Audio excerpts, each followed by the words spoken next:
Do you wonder if you're the best version of yourself? This is the question we seek to answer in this podcast. We reveal information that helps you recover your health and become resilient. Modern life makes us fragile. Our diet, lifestyle, and environment set us up for failure. We do not accept this. We seek optimization. We strive to become dynamic. Hey, what's going on? Dr. Chris here. Today I'm going to be talking about resilience. This is an idea that I love. I've been talking about this for years. It's a subject I'm passionate about because the modern world has become very easy for us in many ways. In some ways we're more stressed, but in other ways things are easy. Like getting food for most of us is easy. You click a button on your phone, it gets delivered to you. We live in climate-controlled everything, cars, gyms, houses, offices, and the sum total of this is it kind of makes us fragile. So if you're from like a warm climate like I am in Florida and you go and travel up north, in the winter you get a cold and you wonder why, it's because you haven't been exposed to cold in a long time. We do these Wim Hof seminars at my gym, and we've done about 6 or 7 of them, and basically what that is we do a bunch of talking about mindset, and then we do some breath work, and then we finish the seminar with a cold plunge. And, we usually get 30 people or so to come of all different ages, and we usually get some kids to come too. And it always cracks me up because the kids have no problem with the cold plunge. It's usually the adults. Those are the ones that are afraid of it, that can't make it through the 2 minutes that we do. But the kids seem to have no problem. Why is that? Kids have not been through life to the point where things have just made them frail. We're born with this like innate robustness that sort of withers away as we get used to getting comfortable. We have these endpoints that we kind of get used to. So if like 74 to 77 degrees are kind of where you're spending most of your time, those become your endpoints over time. You can maybe deal with a few degrees plus minus. Go outside that, suddenly you're miserable. But the good news is these endpoints are trainable. They have plasticity to them. So with graded exposure, you can become more robust once again. Our bodies have this mechanism called homeostasis, which just means the ability to stay balanced, or sort of a return to baseline, you could think of it. And the idea of resilience or robustness or anti-fragileness is, we can rock the boat. How much can we rock the boat without tipping over? And how do we do that? We can make a bigger boat. That's how you do it. Or there's the idea of like the bucket analogy. If you have a small bucket and you pour water in it, there's a certain point where it's going to overflow. Overflowing represents basically too much, and now you're sick or whatever. So what you want to do is build a bigger bucket. The problem is that for so many people, there's a lot of holes in the bucket. What does that mean? So that's things like poor sleep, poor diet, lack of hydration, you name it, sort of the bad lifestyle choices. Those are like having holes in the bucket. So before we even get into how to become more resilient, you first have to plug the holes. Because if those holes are still there, and it doesn't matter how much training you do, you're going to still be leaking water, and you'll never be able to make a bigger bucket. So the idea, once you sort of plug those holes, of how to become more robust is to rock the boat in a progressive manner to push your endpoints. And this is an idea called physiologic flexibility. This is the work of Dr. Mike T. Nelson. I'm a huge fan of his work. I've taken every course he's ever offered, and I practice this stuff myself, and it's pretty amazing. So there are 4 main homeostatic regulators of the body. You've got your pH, which is your acid to alkaline balance. You've got your O2 and CO2 balance.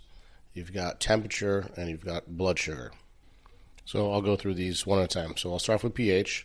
Just remember, in high school chemistry, you've got your acids and your alkalines, right? So it's a 14-point scale. 0 is acidic and 14 is alkalinic. So low is acid, high is alkaline. And our body rests at about 7.4, kind of right in the middle. And it can typically swing between 7.35 and 7.45. And by the way, if you've heard of the alkaline diet, it turns out it's kind of hard to have a huge effect on pH for diet. So that, in my opinion, that diet's kind of bogus.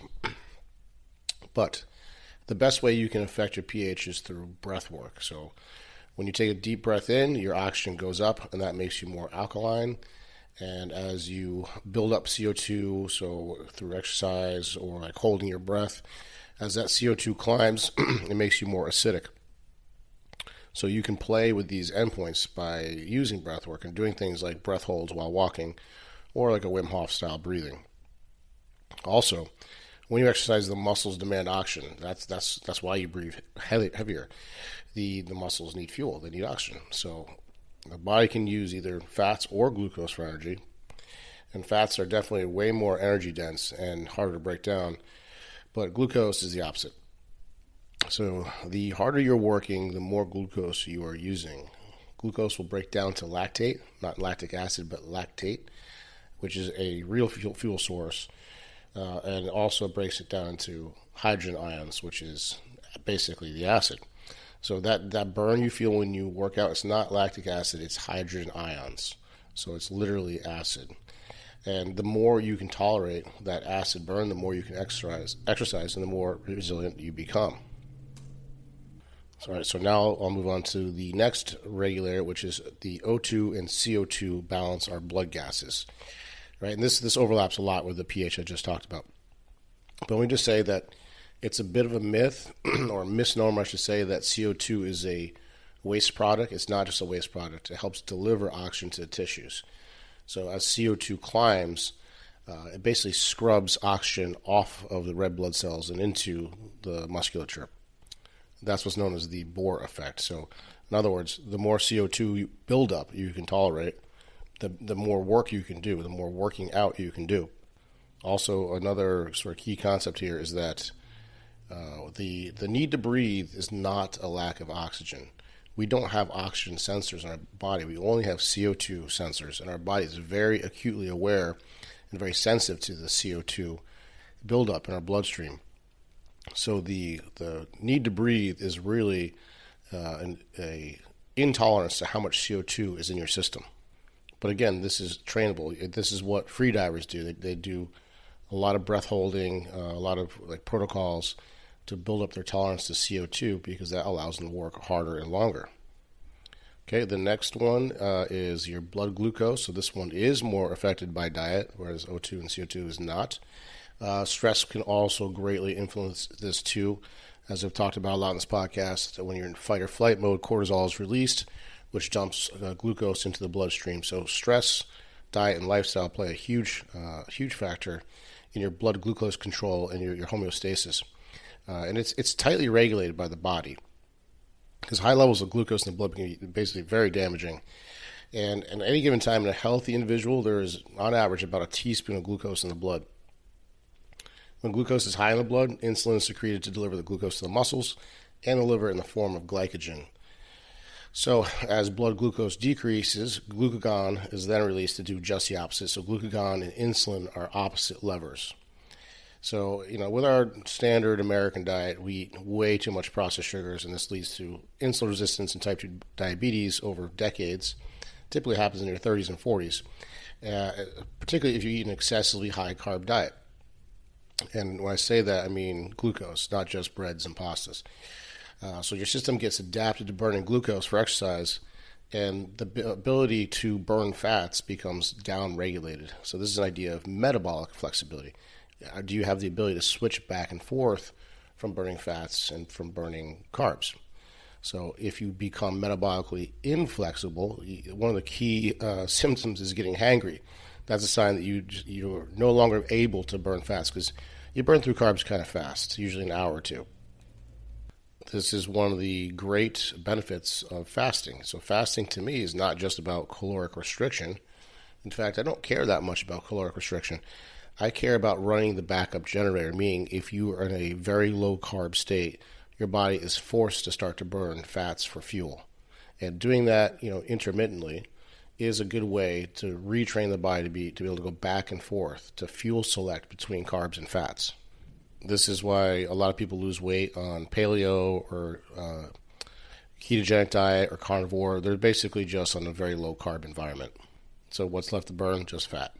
So the last one, and probably my favorite one because I do it all the time, is temperature. So I kind of mentioned this earlier in the podcast. Most of us live in this climate controlled environment at all times.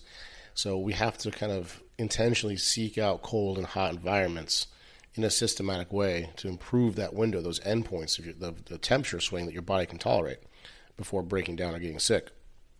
So how do we do this? Well, for starters, you can take a cold shower. In Florida, that can be kind of hard because it doesn't get cold. So one little trick is you can take any kind of mesh bag. Like I bought a bag of lacrosse balls. It came in a mesh bag.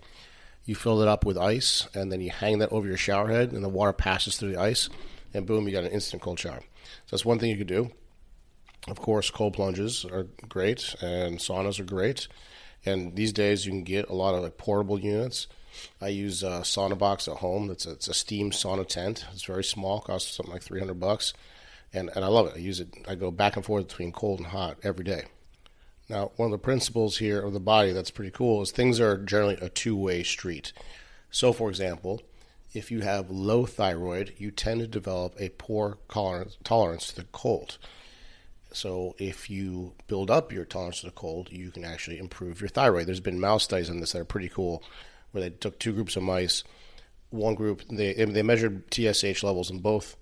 They put one group in a cold room. I can't remember the time period. And after the end of the experiment, they retested TSH, and it had improved. That's the only difference they did was cold exposure for one group. So this principle of a two-way street applies to basically all these regulators, right? So, for example, if you become deconditioned, you may develop a poor tolerance to the acid buildup in your bloodstream when you work out, right? So if you build up your tolerance to the acid over time, you become better conditioned. Another sort of key concept of this idea of physiologic flexibility is that if you get good at one of these four domains, it confers benefit to all the other ones.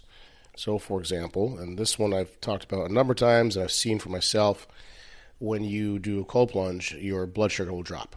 And that's an easy sort of N01 experiment. You just wear a glucose monitor and watch what happens to your blood sugar after cold plunging. Or you could build up your tolerance to hydrogen ions or acid in the bloodstream to improve your working out performance by building up your tolerance to CO2 by doing breath holds. So let me give you a sort of a little checklist of some things I would recommend. And this is for someone who probably has never done any of these types of things. So one simple thing I like to do with the breath work to build up your CO2 tolerance is box breathing. And it's really simple. All you have to do is inhale for 4 seconds, hold your breath for 4 seconds, exhale for 4 seconds, and then hold your breath for 4 seconds. And repeat, maybe 3 to 5 rounds. And as that gets easier, and it's actually more challenging than it sounds, you could pair that with walking. It gets really difficult very fast.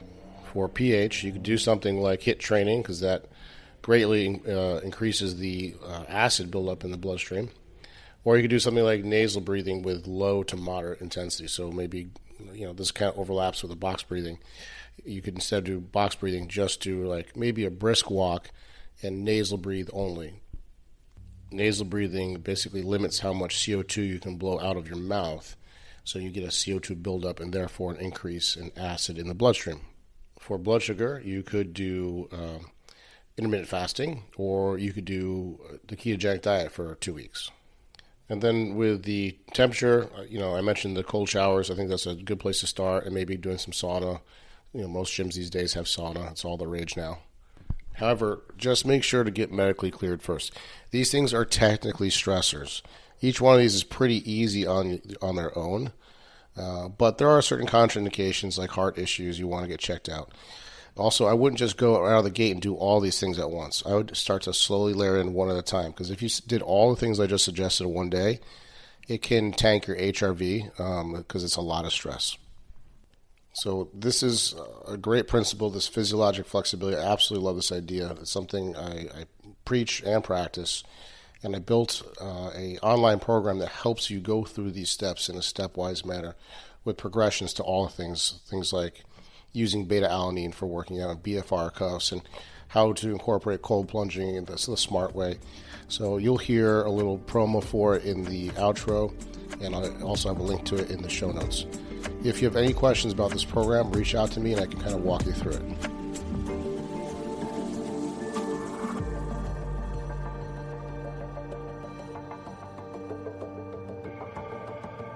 A ship in harbor is safe, but that's not what ships are meant to do. What does this mean? It means exposing yourself to difficult situations so you become resilient. If you need help building resilience, check out our flagship program called Physiologic Flexibility. This is a 3-month do-it-yourself program that teaches you how to maximize your homeostatic regulators, such as your pH, blood glucose, O2 and CO2 tolerance, and temperature. We give you specific action items through the program with the goal of becoming anti-fragile. If you want to become the inspiration for your friends and family, this is the program for you.